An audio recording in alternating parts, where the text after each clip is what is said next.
एक समय की बात है, एक नगर में रामू नाम का एक युवक रहता था। वह युवक बहुत गरीब था, कुछ पैसा नहीं था। उसके पास 2 वक्त की दाल रोटी भी बड़ी मुश्किल से उसे नसीब होती थी। किसी काम की तलाश में दिन रात खोज करने पर भी उसे कोई काम नहीं मिल रहा था। फिर एक दिन उसने अपनी पत्नी के सामने अपनी सारी समस्या बता दी।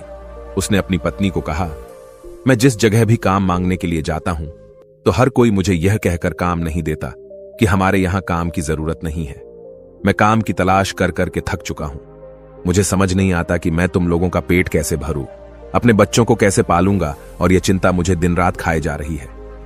यह सुनकर उसकी पत्नी ने कुछ सोचकर कहा, तुम एक आदमी के पास सिर्फ एक बार ही काम मांगने के लिए जाते हो, और जब वह काम नहीं देता तो तुम दोबारा उसके पास नहीं जाते। अगर तुम्हें उनसे काम लेना है तो तुम्हें हमदर्दी जतानी होगी।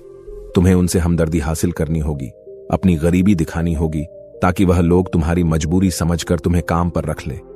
इसलिए शर्म मत करो, उन्हें अपनी मजबूरी बताओ, अपनी गरीबी बताओ, और इसी उपाय से तुम काम पा सकते हो। यह बात रामू के मस्तिष्क में बैठ गई। अगले दिन काम मांगने के लिए वह उसी सेठ के पास पहुंचा जहां पर वह पिछले दिन काम मांगने के लिए गया था। लेकिन इस बार उसने हाथ जोड़कर उस सेठ से प्रार्थना की, उससे विनती की कि वह बहुत गरीब है और उसे काम की बहुत आवश्यकता है। वह जो कुछ भी उसे देंगे वह उसमें संतुष्ट हो जाएगा, पर कृपया करके मुझे अपने यहां काम पर रख ले। उसकी यह हालत देखकर उस सेठ ने उसे अपने यहां काम पर रख लिया। वह रोज वहां पर काम पर जाने लगा। अंदर ही अंदर वह खुश तो था कि उसे काम तो मिल गया, लेकिन उसे वेतन दूसरे लोगों से कम मिलता था। वही काम जो दूसरे लोग कर रहे थे, उन्हें ज्यादा वेतन मिल रहा था और उसे कम वेतन मिल रहा था। जब इस बारे में उसने अपने सेठ से कहा तो सेठ ने कहा कि देखो भाई, तुम्हें काम की जरूरत थी, मैंने तुम्हें काम दिया। मेरा धन्यवाद करने की बजाय तुम मुझसे शिकायत कर रहे हो। यह कैसी एहसान फरामोशी है। यह सुनकर रामू वहीं पर चुप हो गया। बात कहीं ना कहीं सत्य थी। सच थी कि सेठ ने तो उसे उसकी मजबूरी के हिसाब से ही काम दिया था और इसीलिए वह उसे अपने अनुसार ही वेतन देता था। लेकिन धीरे धीरे उसने यह बात अपने सगे संबंधियों और अपने दोस्तों को भी बताना शुरू कर दी कि उसका सेठ कैसा आदमी है और उसे कितना वेतन देता है। समय बीतता रहा और रामू पूरी लगन के साथ अपना काम करता रहा। लेकिन अब परिस्थितियां बदलने लगी थीं। सेठ अब रामू से दूसरे लोगों से ज्यादा काम लेता था और उनसे कम वेतन उसे देता था। यह बात रामू के मन को बहुत खलती थी। वह दूसरों से ज्यादा मेहनत कर रहा था और उनसे कम वेतन पा रहा था। इससे उसके आत्मसम्मान को बहुत गहरी चोट पहुंची। अब धीरे धीरे उसका मन अपने काम से हटने लगा। उसका मन काम में लगता ही नहीं था। जाहिर सी बात है कि ऐसी जगह किसका मन लगेगा जहां आदमी को अपने आत्मसम्मान के साथ समझौता करना पड़े। इसीलिए जल्द ही उसने अपना काम छोड़ दिया और वह घर पर आकर खाली बैठ गया। अब उसके पास घर का खर्चा चलाने के लिए भी पैसे नहीं बचे थे। इसीलिए उसने अपने सगे संबंधियों और अपने दोस्तों से सहायता मांगनी शुरू की। लेकिन उसके दोस्त उसके सामने तो उसे दया का पात्र समझते थे, उसे दिलासा देते थे, लेकिन पीछे से उसका मजाक उड़ाते थे। वह कहते थे, कितना बेवकूफ है, सेठ ने इतना काम लिया और बेचारे को पैसे भी नहीं दिए। अरे हम इसको पैसे दे दें तो ये कल हमारा भी पैसा नहीं वापस कर पाएगा। इसकी ऐसी हालत है, काम तो इसके पास कुछ है नहीं, पैसा कहां से लाकर देगा। और इसी वजह से रामू की हालत दिन पर दिन खराब होती जा रही थी।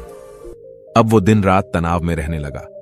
वही दोस्त, वही सगी संबंधी जो उसके अपने होने का दिखावा करते थे, वो उसे दया का पात्र समझ रहे थे। उन्हें उसके ऊपर तरस आ रहा था। सब लोग आकर उसे ज्ञान तो बहुत देते थे, लेकिन कोई सहायता नहीं करता था। और अक्सर ऐसा ही होता है।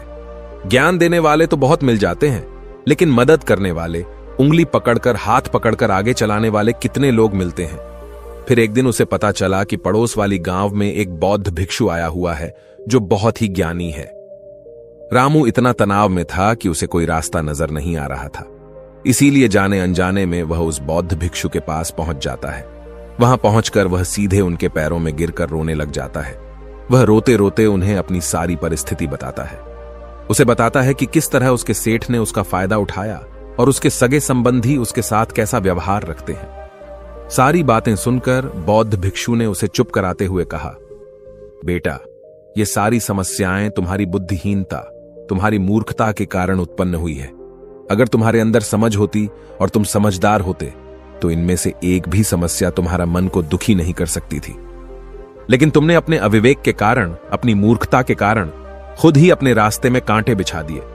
परंतु आज मैं तुम्हें 7 ऐसी बातें बताने जा रहा हूं जो भूल कर भी किसी को मत बताना, और इन बातों का अनुसरण करते हुए तुम बाहर से मिलने वाले दुखों को तो दूर कर ही सकते हो जो बेवजह दुनिया की वजह से तुम्हारे अंदर पनपते हैं। पहली बात जो किसी को नहीं बतानी चाहिए वह है अपनी मजबूरी। अपनी मजबूरी का दिखावा करके दूसरों का दया पात्र बनकर उनकी सहायता लेने की गलती कभी मत करना। हो सकता है कि आज वह तुम्हारी मजबूरी देखकर तुम्हारी सहायता कर दे, लेकिन कल वह तुम्हारा फायदा उठाने से भी नहीं चूकेगा, और अगर फायदा भी नहीं उठाया तो दूसरों के सामने तुम्हारा मजाक बनाने में वह आदमी कभी नहीं झुकेगा।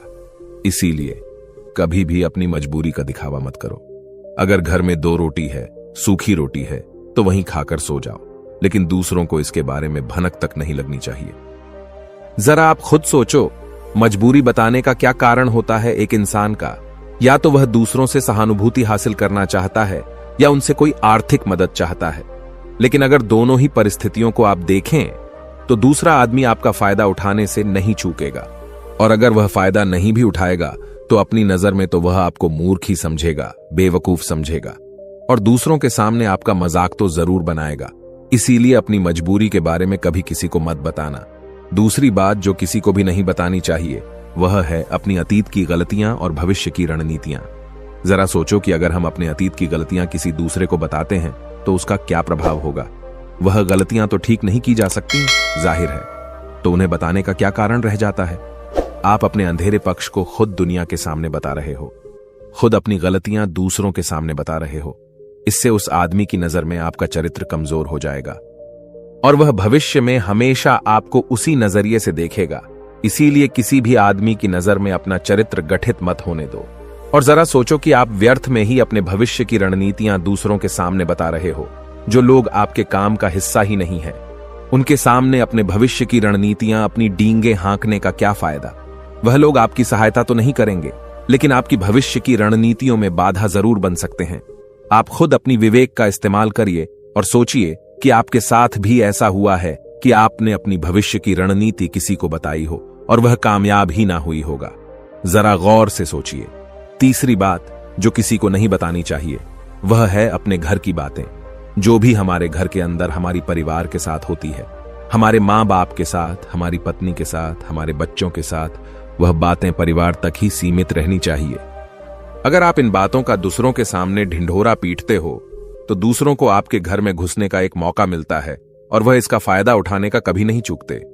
वे आपके परिवार के सदस्यों को आपसे दूर ले जाने की कोशिश करेंगे। अक्सर ऐसा होता है। हम समाज में देखते हैं कि हम अपने घर के झगड़ों को कम करने के लिए उन झगड़ों को अपने पड़ोसियों और दूसरे सगे संबंधियों को बताते हैं, लेकिन इससे आपको सहायता कभी नहीं मिली होगी, बल्कि आपके घर की लड़ाई झगड़े और ज्यादा बढ़ गए होंगे, और वह जाहिर है कि बढ़ेंगे।